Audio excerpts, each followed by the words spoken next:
How's it going, everyone? My name is Pablo and welcome to my channel. Now today I bought two types of shoes. I bought some regular shoes and I bought some boots, and today we're going to review both of them.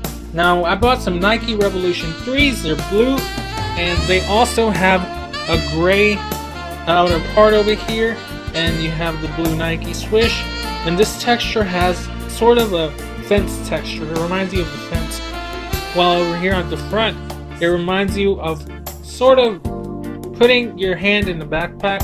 It has that backpack texture. In the bottom it has a blue design with some gray, and I really like that.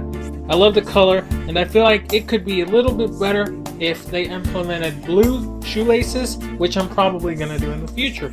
Now, that's all for the Nike shoes. Let's move on to the Franco Fortini boots. These are the Franco Fortini boots that I bought, and these are mainly leather, and I love them for more than one reason. One of the reasons, and actually the first reason that I fell in love with these boots, is the bottom part of the heel over here is blue, as well as the bottom part of the front sole and the bottom part of the welt is blue.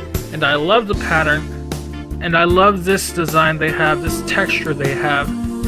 Another reason is the other color, which is the brown color presented all over the boot, mainly from this dark brown gradient starting from the outer sole, going into the cap toe, headed through all the vamp, and then going up to the quarter where you have a light brown. And this pattern is also presented on the other side as well as in the middle, where you have the cap toe going from the dark brown all the way to the throat, going from a lighter brown, and up here you have the tongue of the boot, which goes from an even lighter brown, and you have the Franco Fortini silhouette here.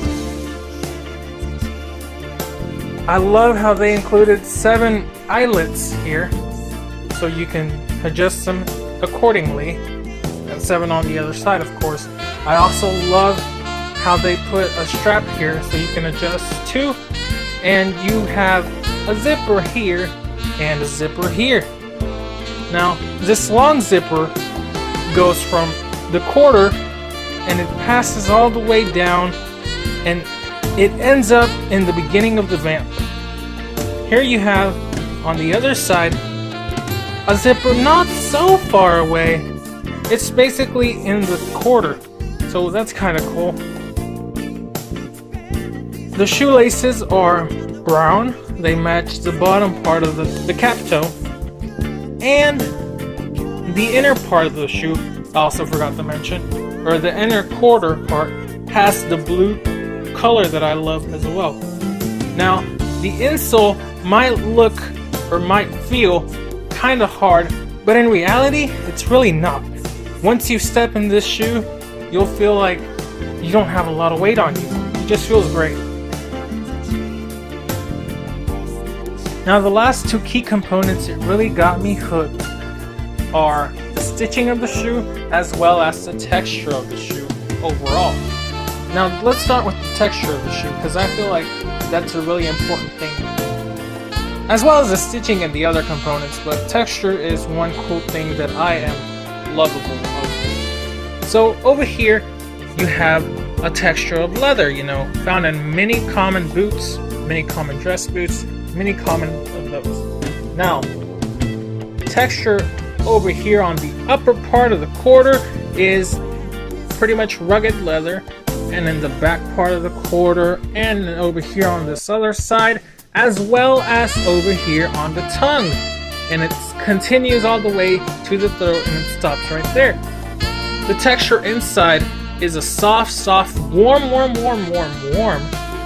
can I say warm one more time? Yeah, warm, because, well, it's warm, and it's great for this winter season.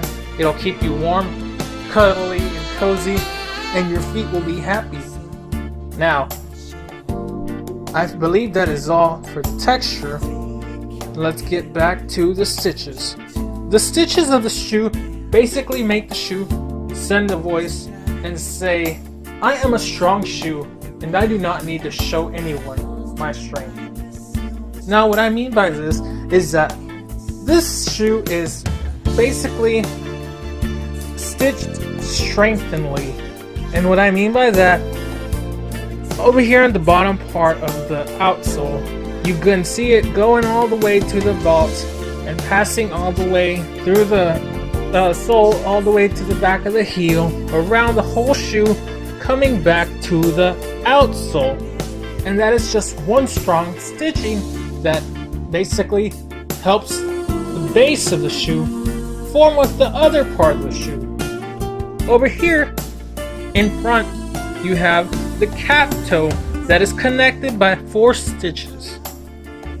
And this is connected to not only the vault of the the vamp of the shoe, but also to the throat of the shoe over here. Here at the vamp of the shoe, you can see that it's connected by 4 others, and eventually it goes up to the quarter and stitched by 1. And I love the stitching because this one singular one does the trick. It doesn't overpower it. Just like over here on the strap, it has 1. It does not overpower the shoe at all. Over here, in between the tongue and the throat, you have 1 stitch. That's all you need. Over here at the Franco Fortini silhouette, that's 1 stitch. That's all you need. So it does not overpower the shoe at all. And this goes for the back of the shoe and the front of the shoe. Back shoe, front shoe. Now that is all, and that's all I got for today. So make sure to like and subscribe to the video if you enjoyed me talking about shoes. Make sure to leave a comment, and I will catch you tomorrow. Bye.